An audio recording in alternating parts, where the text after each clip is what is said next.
took over 60 years for a black man to step foot on a Major League Baseball field. 6 decades of segregation, exclusion, and relegation to Negro leagues.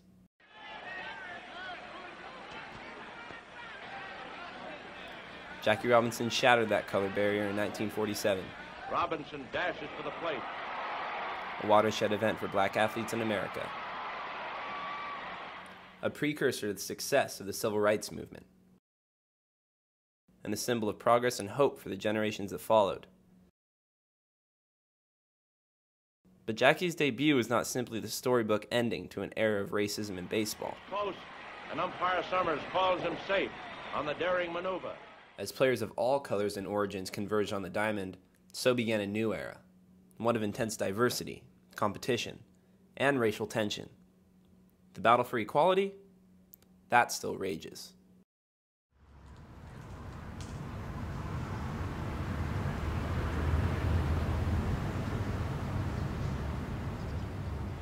We like to call baseball America's game, our national pastime. So how accurately does the game reflect our diverse ethnic makeup? Every year, the Institute for Diversity and Ethics in Sport compiles a truckload of data and puts out a racial report card. They analyze the numbers, percentages of players from different ethnic groups, and assign a letter grade to the league. In 2010, the MLB received an A+ for racial diversity. So does simply meeting a racial quota mean the game has overcome its inequalities? I don't think so. No, take this wrong. No, take this wrong. No, take this wrong because, okay, we bring a Japanese player, they're very good. They bring all the privilege to them. We bring a Dominican kid, you go to the minor leagues and good luck. And they always been like that. Is nothing going to change? We're not going to change it. We're not thinking this game going to change, but that's the way it is. That's the way it is.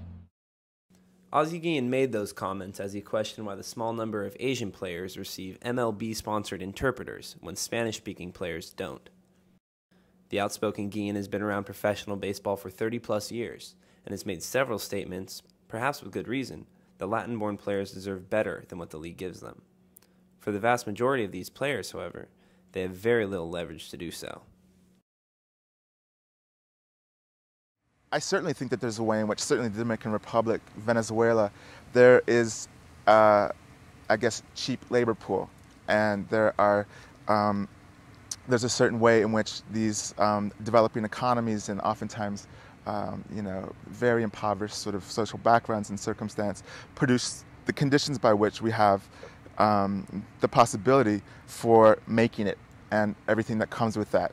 There is this way in which Latin American players are putting themselves in positions to certainly fight for the dream, but also under circumstances that are potentially exploitative.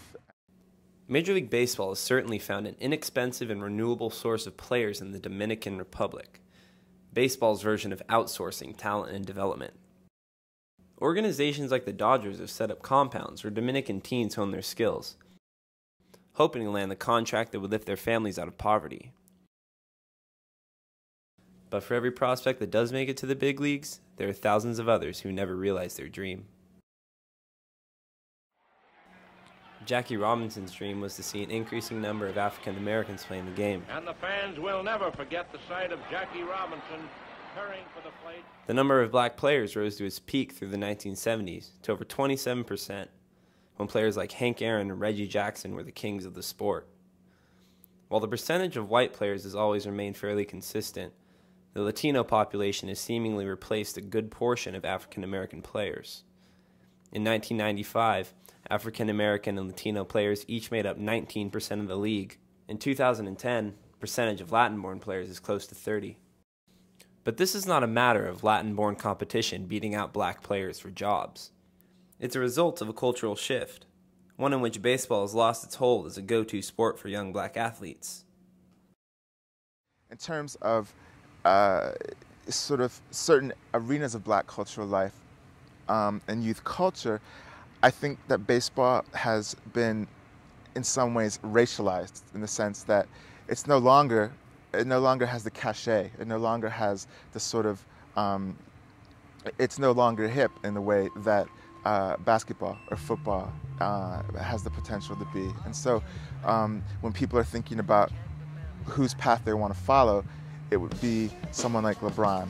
It would be someone, in the NFL who's able to do and secure certain kinds of financial means, but also have a certain kind of autonomy in terms of Black cultural identification, which I don't think many people see in baseball in the same way that maybe existed 30 years ago.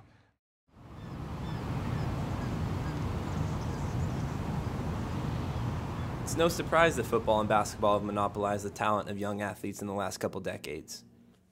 The allure of high-profile college ball and a fast track to professional stardom in the NBA or NFL are much greater in those industries than in baseball, where even elite prospects spend years developing in the minor leagues. So as it stands, baseball will most likely maintain its African-American population of around 10% for years to come, with a huge pool of young Black talent now entering the prime of their stardom. Jason Hayward, David Price, CeCe Sabathia, the Upton brothers. These men, playing baseball at the highest level, are sure to inspire any young ball player, white, Black, Japanese, or Dominican.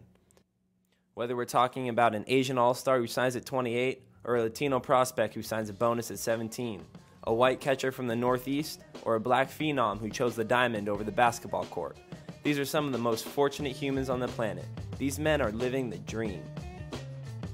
Major League Baseball has a responsibility to treat every player, regardless of age or origin, with the same level of respect we show Jackie Robinson, Ted Williams, Roberto Clemente, all the pioneers of America's pastime.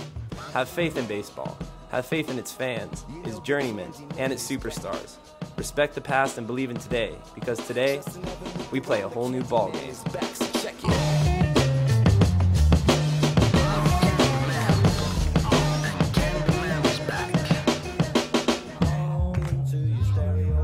From the backbone of the planet's sun.